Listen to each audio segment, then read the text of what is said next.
Ang glutathione ay isang natural na antioxidant na makita sa ating cells ng ating katawan.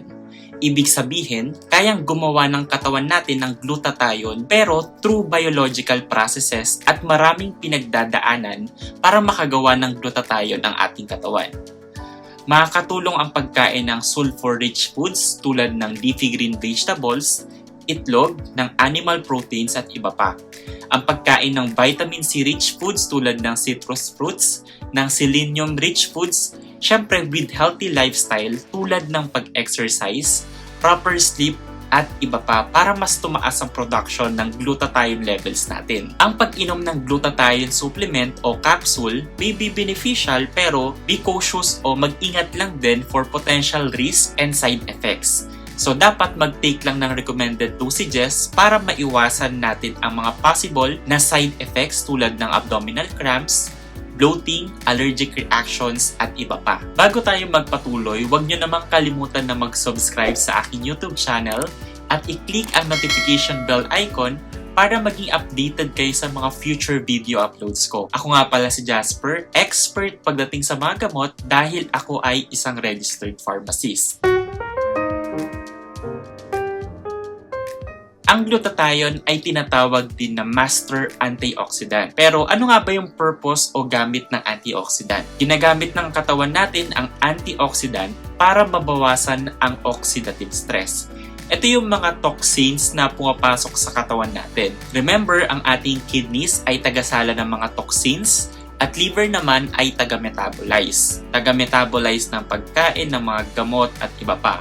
Maganda sa liver ang glutathione kasi nakakatulong ang glutathione para mas maging healthy at mag-function ng maayos ang ating liver. Nakakatulong din ang glutathione para mas maging malakas ang ating immune system.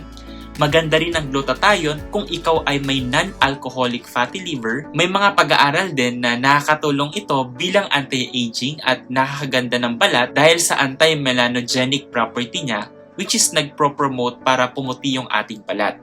According sa research study na uploaded sa National Institute of Health at sa National Library of Medicine, ang oral glutathione na may 250 mg na dose per day, both the reduced and oxidized forms, can effectively influences our skin properties. Though hindi ganon kabilis ang effect niya, katulad ng sinabi ko kanina, maraming biological processes ang pinagdadaanan para ma-form ang glutathione sa ating katawan. At kung iinom ka naman ng glutathione capsule, ay some of it may degrade sa ating stomach. So it means it may take some time talaga to see the effect. Kung ako man yung iinom ng glutathione, syempre mas priority ko yung health benefits niya sa ating liver.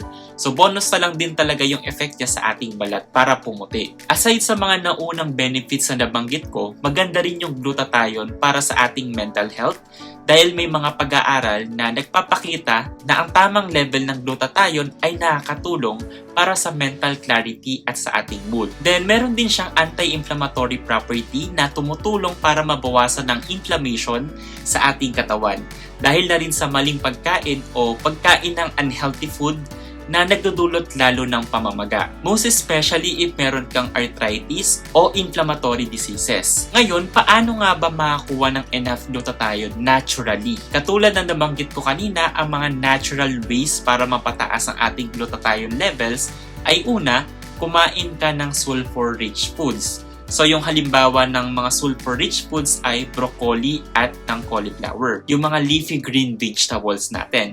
Pangalawa, increase yung vitamin C intake. Since ang vitamin C ay isa sa antioxidant, maganda kung natural sources ang kainin natin tulad ng pagkain ng citrus fruits, ng kiwi, strawberries dahil sila ay matataas sa vitamin C content or ng ascorbic acid. Pangatlo, pagkain ng selenium-rich foods tulad ng isda, organ meats at iba pa. And then pang-apat ay ang pag-take ng whey protein o milk distilled supplements o ng silimarin. Dahil according sa study, nakakatulong sila para mas ma-boost ang ating glutathione levels. Syempre, pang-lima, sapat na tulog at pag-exercise dahil kapag palagi kang puyat, it may lower our glutathione levels. levels. Higit sa lahat, iwasan ang pag-inom ng alak dahil ang sobra-sobrang pag-inom ng alak can actually bring our glutathione levels down. Commercially, may mga nabibili naman na glutathione capsule sa market o sa drugstore. So ingat lang din kasi maraming mga fake na products ngayon. So dapat sa mga legit na drugstore kayo bumibili.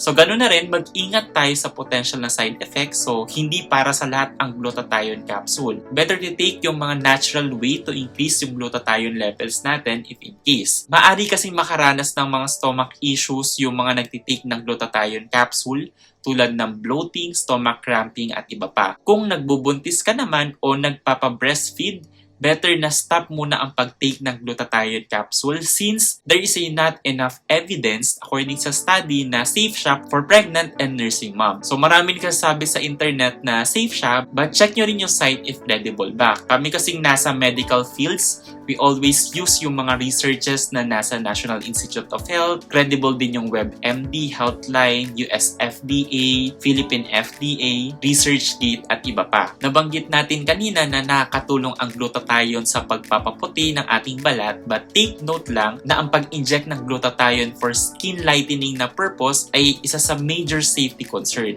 According nga sa US FDA, may mga risk kasi ito to severe yung liver problems ninyo. At the same time, it may potentially can have a life-threatening reactions. And then according din naman sa Philippine FDA, na ang pag-inject ng glutathione for skin whitening ay illegal. Though ginagamit din talaga yung glutathione injection in some other purposes, pero hindi siya kasi approved for skin whitening. So yun lamang po, at kung kayo ay may katanungan, mag-comment lang kayo sa ibaba ng video para ito ay aking matugunan.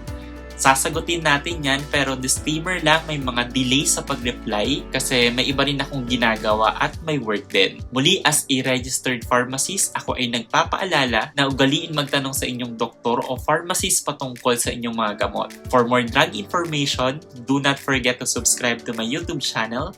See you and have a great day po. Bye-bye!